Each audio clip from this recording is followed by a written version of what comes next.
कविता, कहानी, नाटक और रचनात्मक लेखन, ये कुछ ऐसे टॉपिक्स हैं जो 12वीं कक्षा के लिए बहुत इंपॉर्टेंट हैं।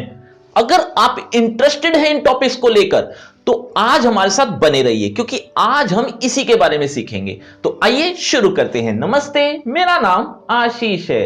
सबसे पहले हम बात करेंगे कविता, कहानी और नाटक, इसके बारे में। उसके बाद हम रचनात्मक लेखन के बारे में बात करेंगे। तो सबसे पहले इनके बारे में, कविता, कहानी और नाटक।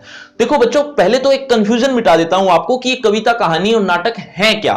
ये अभिव्यक्ति और माध्यम के कुछ चैप्टर्स के नेम हैं। अभिव्यक्ति और माध्यम आपकी बुक है जो, उनमें 9 चैप्टर्स हैं। 9 यानी 9 पाठों में से कुछ के नाम बताए हैं मैंने। ये जैसे कविता, कहानी, नाटक, ये भी मैं अधूरे अधूरे बता रहा हूं। इनके पूरे नाम तो इस तरीके से हैं, जैसे कैसे लिखें कहानी, कैसे करें कहानी का नाट्य रूपांतरण, इस तरह के आपके कुछ और भी चैप्टर्स हैं। तो सबसे पहले इन्हीं चैप्टर्स को आपको पढ़ना है। पढ़ने के बाद अब आपका प्रश्न होगा कि क्वेश्चंस जो आते हैं वो किस तरीके पूछे जाते हैं, किस तरह के आते हैं। तो बच्चों, आपके जो उसी पाठों के अभ्यास के प्रश्न हैं, आप वो भी पढ़िए। इसके अलावा अभ्यास प्रश्न तो शायद इतने इंपॉर्टेंट नहीं है, लेकिन उसके अलावा भी आपको मैं कुछ इंपॉर्टेंट क्वेश्चन देने वाला हूं उन्हीं पाठों के बारे में, तो वो भी आपको पढ़ने हैं। लेकिन बच्चों, आप बिना पाठ पढ़े हुए आंसर मत याद करना। क्यों?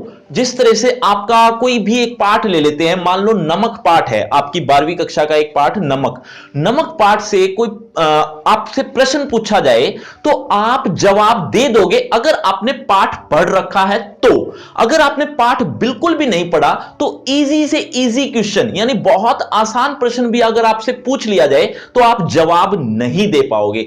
ठीक वैसे ही आप अभिव्यक्ति और माध्यम के पाठ पढ़ चुके हो तो आप आसानी से उन प्रश्नों के जवाब दे पाओगे। लेकिन अगर आपने पाठ नहीं पढ़ा तो ऐसी स्थिति में आपको आसान प्रश्न भी मुश्किल लगेंगे। जैसे कहानी, कविता, नाटक के बारे में आप इतने भौचक्के हो जाते हो, हैरान हो जाते हो या घबरा जाते हो। तो ऐसी स्थिति में आप ध्यान रखिए, पहले पाठ पढ़िए।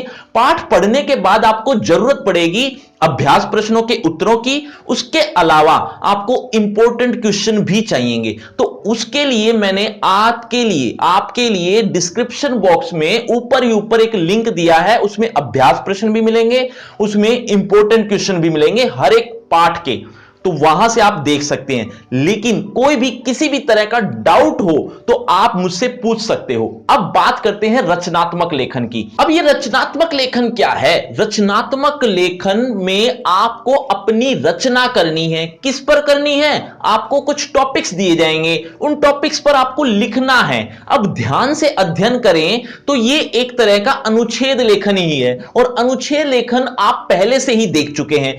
अगर नहीं समझे, अगर नहीं देख पाए तो लिंक डिस्क्रिप्शन बॉक्स में ऊपर ही मिल जाएगा आपको, वहां से अनुच्छेद लेखन देख लीजिए। अनुच्छेद लेखन और रचनात्मक लेखन में फर्क नहीं है, तो आप किसी भी तरह की कंफ्यूजन मत पालिए। रचनात्मक लेखन लिखा जाए चाहे ऊपर अनुच्छेद लेखन लिखा जाए, बात एक ही है। तो इस बात का भी जो कंफ्यूजन आपने पाल रखा है उसको भी अब भगा दीजिए। अब आखिरी इंपॉर्टेंट बात, आपकी क्लास से रिलेटेड आपको और भी वीडियोस चाहिए तो इस वीडियो को ज्यादा से ज्यादा शेयर कीजिएगा। जितना ज्यादा शेयर करोगे उतने ही जल्दी आपको आपकी क्लास से रिलेटेड वीडियोस मिल जाएंगी।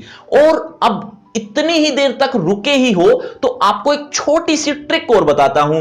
बच्चों, आप किसी भी टॉपिक को इस चैनल से रिलेटेड सर्च करना चाहते हो तो आप टॉपिक का नेम लिखें और इस चैनल का नाम यानी हिंदी अध्यापक लिखें। ये दोनों चीजें अगर आप एक साथ लिखकर जब YouTube पर सर्च करोगे तो पाओगे कि सबसे ऊपर वो वीडियो मिल जाएगी जो आप चाहते हैं।